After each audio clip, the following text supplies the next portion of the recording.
Hi, this is Cayden from VIA Value Investing Academy. So I'm back. So I'm not going to introduce myself because the first video, second video, I already introduced myself. But by the way, just to let you know that all the videos are taken within my office, and you know, the entire place is really brightly colored with various colors, and I have lots of toys. And right behind me, you know, I have this Superman that I bought, which is quite expensive lah. And the reason why is these are like my assets, but they don't produce income. So if I put this back home, my wife is going to scold me. So the only place that I can put is inside my office. Yeah. So other than this, I have a lot of stuff. You know, I have a Stormtrooper over there. Yeah, and many. And I have a Captain America shield, which is right at the back.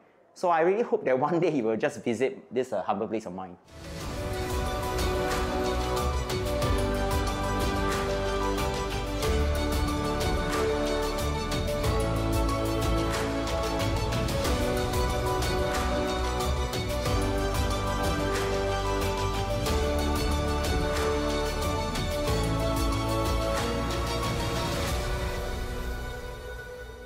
So in my very first video, I talk about people who become wealthy, especially those people who are very rich in the Forbes list. Every single one owns a business, right? And so that the rest of the people work for them. And if you are able to become a business owner, you'll be able to retire less than 42 years, or in fact, much lesser. Or some of you may even make your first million very quickly. So that was the first video. And in order for us to own a business, some people may argue that, hey, Cayden, there are different types of business, or different type of assets.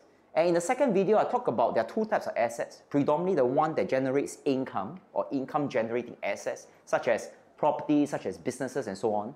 And there are assets that don't produce income. For example, the gold, the stamp that you bought, the wine that we invest in, they don't.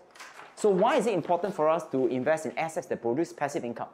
The moment we are able to invest in assets that produce passive income, and the moment this passive income is greater than expenses, then we become financially free. Not only that, in order for us to be richer, we can always use the passive income that we have, save a portion of it, deploy more, buy more assets, buy more properties and so on, so that these assets, time goes, get bigger and bigger. And this passive income is going to get more and more, while this one stays the same. So now the question is, what kind of income producing assets can we invest in? And in the second video, I mentioned that, you know, today, I'm going to share with you one type of businesses or income generating assets. If you're able to invest in it, whatever income you're going to generate in the next 1 year, or passive income generate in the next 1 year, is going to far supersede whatever your peers is going to generate in the next 8 years in total. And this income generating assets or business that I'm going to share with you today is called ETF, or sometimes people call it exchange traded funds. So what is an ETF, or what are ETFs? Let me give you a very short history. Many years ago, when stock exchange first started, usually when stock exchange first start to bloom in any countries, the number of companies in the stock exchange are usually very small. It could be 1, it could be 2, it could be 3. So as the years go by, more and more companies become publicly listed in a stock exchange. So years back, you know, academics wanted to have a feel of, are the share price of this public listed company, are they predominantly going up or going down? So in order for them to do it, what they do is they take the stock price of very big companies. For example, they may take 30 companies, they may take 500 companies, and they take every of this stock price and then they average it out. When they average out, there's only one number. Now, if this average number goes up, that means predominantly most of the stock prices are going up. If this stock price go down, then predominantly most of the share prices are going down. So when the share prices go up, represented by this average number, people call it a bullish or a bullish run. And why they call it bullish? Because bulls has two horns, and the horns point upwards. So when they want to kill a prey, they will hook their hooks upwards. So it's bullish. On the other hand, when the share prices are going down, they use another term, and it's called bearish. Why? Because the bear, when they want to kill an animal, the hand goes this way, up to down. So have you come across a bear that goes this way?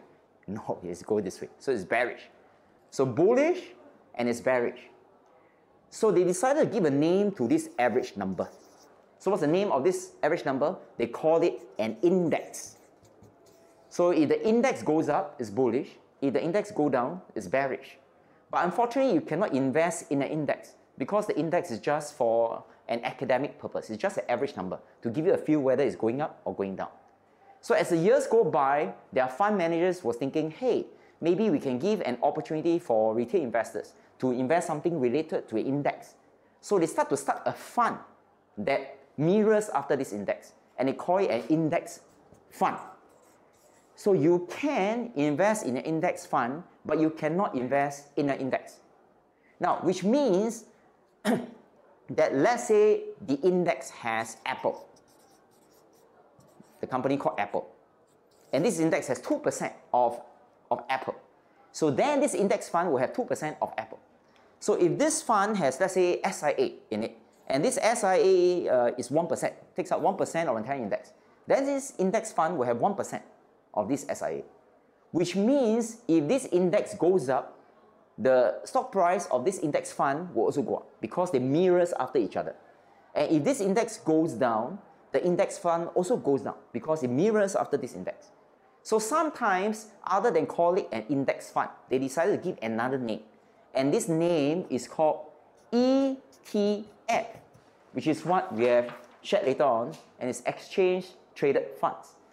So there are many types of ETF in the world. In Singapore, the most common one is STI ETF.